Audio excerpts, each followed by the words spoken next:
Hello, my name is Valts Ernštreits. I am director of the University of Latvia Livonian Institute and also a co-chair for Ad-Hoc group on digital equality and domains recently established by Global Task Force of the International Decade of Indigenous Languages. In my talk, I would like to highlight some key takeaways that come from our decades-long work on bringing Latvia's indigenous Livonian language into digital space. So Livonian is kind of a community that represents the future of many indigenous endangered communities. It's small. The community itself is like 2,000 people. We have less than 20 fluent speakers left. It's exterritorial, it's scattered. The majority of the community has lost the language over the time, and it is extremely low on resources. So the digital world in Livonian case, as it could be for many indigenous languages, is an answer of and something that might serve as a prosthetics for what has been lost over the time, such as area, common space. So access to the language sources, support during the language acquisition. So here are some key elements from that we find very beneficial if addressed when trying to establish digital, bringing indigenous languages into digital world as come from the Livonian perspective. So digital equality and being able to enter and live in the digital domains starts actually from small things. So this is not about technology, because technology is always evolving, technology changes, and there are many, many options coming up every day, but it is the basics of it is ability to produce data. So that is a precondition of any kind of documentation. So this ability is determined whether you are able to write in your language or use your language in any of digital domains.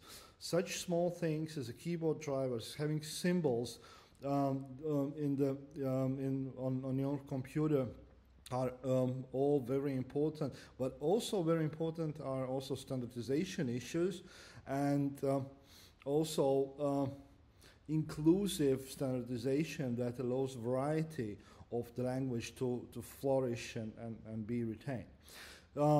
Everyone should be involved, and that's the second point, because a resource of the community itself cannot and should not be underestimated by academia or those developing technologies. So, and not only as a source of documentation, but also as a magnificent force to build digital resources and instruments. So here at Livonian Institute, we have a program of Livonian speaker involvement in our everyday business, and it means that they are taking part of transcribing text, annotating corpora, providing voice examples to the dictionaries.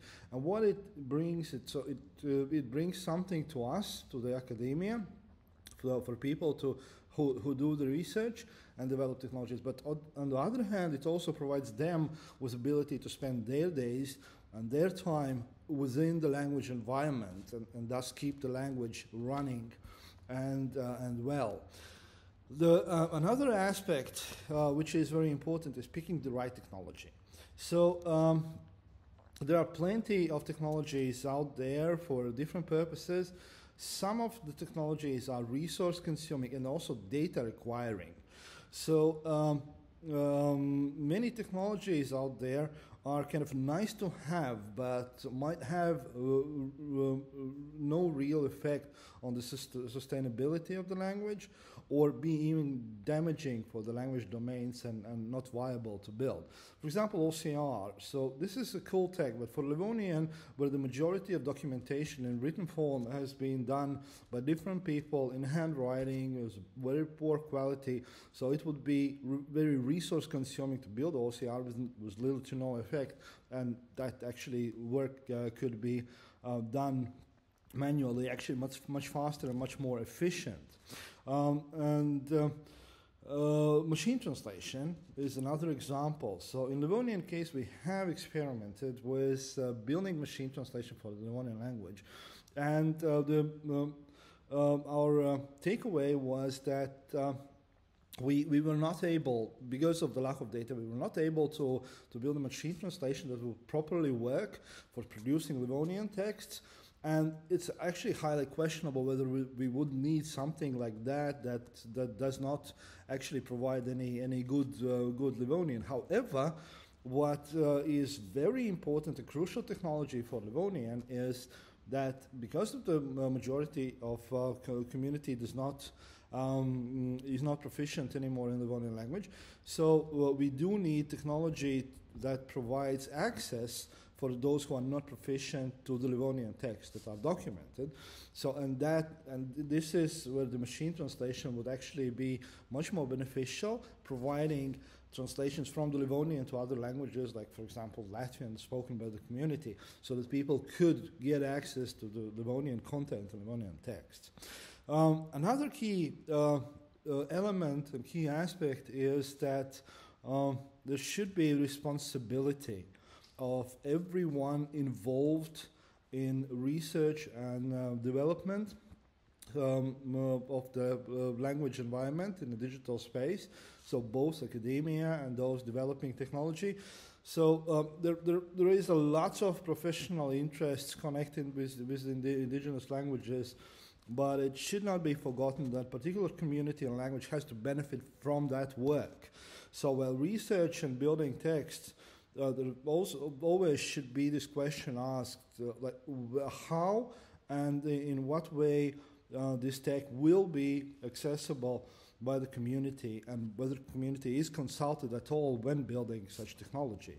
So, and sometimes it really takes like very small steps to do. Like there's a recent example on Livonian that Google has published a keyboard driver for Livonian language for Android phones, and none of the community has been consulted about like what it has to contain. So basically, there is tech out there done for Livonians, but cannot be used by Livonians because Livonians used a little bit different requirements for writing in the language.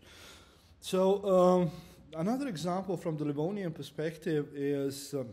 A little bit back in history, so in 1930s there was a book published, a dictionary published in phonetical transcription with the German correspondences, and that could not be used by Livonian community because Livonians don't speak German, neither are they proficient in phonetical transcriptions.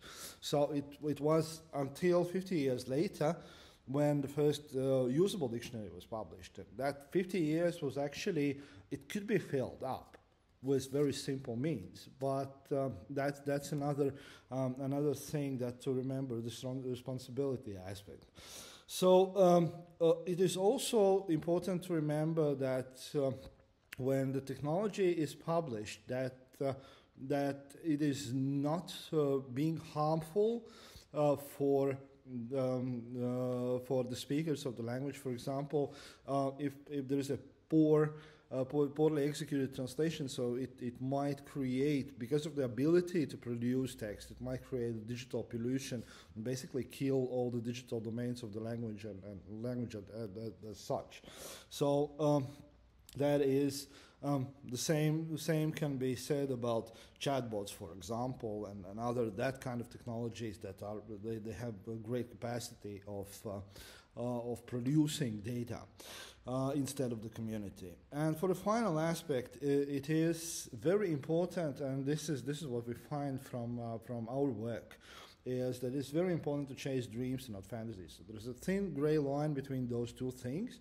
But the difference is that the fantasies are never meant to be true, never meant to be real, and but dreams is something that is and can be achievable. So there are many technologies that might seem nice, but they might exhaust all the resources of the community with no gain in the end. On dreams, on the other hand, are achievable. So here at the Institute and also at our Ad-Hoc group on digital equality and domains, we have a dream that equality and sustainability of indigenous languages, especially critically endangered ones in the digital world, is achievable.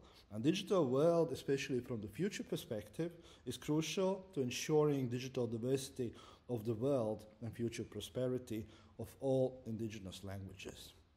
Thank you, Diano, and have a nice celebration.